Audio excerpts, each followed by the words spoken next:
ऋतिक रोशन, आज ये नाम सुनते ही दिमाग में एक ही इमेज आती है। Perfect body, killer looks, smooth dialogue delivery और ऐसा डांस कि सामने वाला खुद को कंपेयर करना छोड़ दे। लेकिन एक सवाल है, क्या आपको पता है कि यही ऋतिक रोशन एक समय पर ठीक से बोल भी नहीं पाते थे? जी हाँ, बॉलीवुड का ग्रीक गॉड कभी अपने ही शब्दों से लड़ रहा था। आज की कहानी सिर्फ स्टार बनने की नहीं है, ये कहानी है उस डर की, उस शर्म की और उस स्ट्रगल की जिसे ऋतिक ने सालों तक अकेले झेला। ऋतिक का जन्म 10 जनवरी 1974 को मुंबई में हुआ। फिल्मी परिवार था, पिता राकेश रोशन बड़े डायरेक्टर प्रोड्यूसर, घर में फिल्म कैमरा एक्टर सब कुछ मौजूद। लेकिन इसका मतलब ये नहीं था कि जिंदगी आसान थी। असल मुश्किल तो बचपन में ही शुरू हो गई थी। स्कूल के दिनों में ऋतिक को स्टैमरिंग यानी हकलाने की प्रॉब्लम थी। वो बोलना चाहते थे लेकिन शब्द अटक जाते थे। कई बार तो एक सिंपल सेंटेंस बोलने में भी पसीना आ जाता था। क्लासमेट्स मजाक उड़ाते थे, लोग हंसते थे और ऋतिक चुपचाप सब सह लेते थे। कई इंटरव्यूज में खुद ऋतिक बता चुके हैं कि वो अकेले बाथरूम या कप बोर्ड में जाकर प्रैक्टिस करते थे, मिरर के सामने खड़े होकर बोलने की कोशिश करते थे।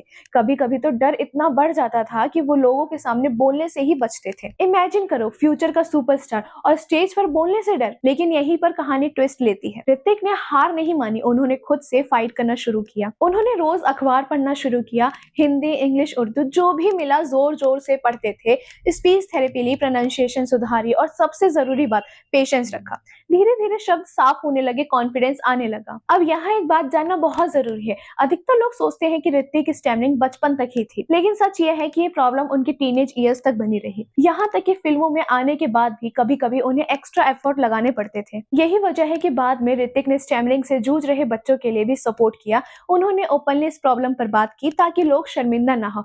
और यही चीज उन्होंने सिर्फ एक्टर नहीं, एक इंसान के तौर पर बहुत बड़ा बनाती है। ऋतिक ने बतौर चाइल्ड आर्टिस्ट बहुत छोटी उम्र में काम शुरू कर दिया था, लेकिन असली एंट्री हुई साल 2000 में फिल्म कहो ना प्यार है सिर्फ। और ये डिबेट नहीं था, ये एक तूफान था, एक ही फिल्म और ओवरनाइट सुपरस्टार।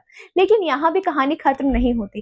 पहली फिल्म के बाद एक्सपेक्टेशन आसमान पर थी। हर फिल्म हिट हो, हर रोल परफेक्ट हो, ये प्रेशर था। कुछ फिल्म्स चली, कुछ नहीं चली, लेकिन ऋतिक का स्टारडम टिका रहा। फिर आया ट्रांसफॉर्मेशन का दौर। बॉडी, डांस, एक्शन, एक्टिंग हर लेवल पर अपग्रेड। कोई मिल गया है से लेकर धूम 2, जोधा अकबर, जिंदगी ना मिलेगी दोबारा, सुपर 30 और वॉर तक हर फिल्म में एक नया ऋतिक दिखा। आज जब लोग उन्हें ग्रीक गॉड कहते हैं तो वो सिर्फ लुक्स की वजह से नहीं है, वो उस डिसिप्लिन, उस मेहनत और उस मेंटल स्ट्रेंथ की वजह से है जो उन्होंने सालों में बनाई। इस पूरी जर्नी से एक सीधी सी सीख तो मिलती है, आपकी सबसे बड़ी कमजोरी एक दिन आपकी पहचान बन सकती है।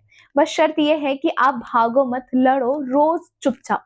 ऋतिक रोशन की कहानी यही बताती है कि कॉन्फिडेंस पैदा नहीं होता, बनाया जाता है, स्लोली, पेनफुली और ऑनेस्टली। अगर आपको ये कहानी इंस्पायरिंग लगी तो इसे शेयर करना बनता है।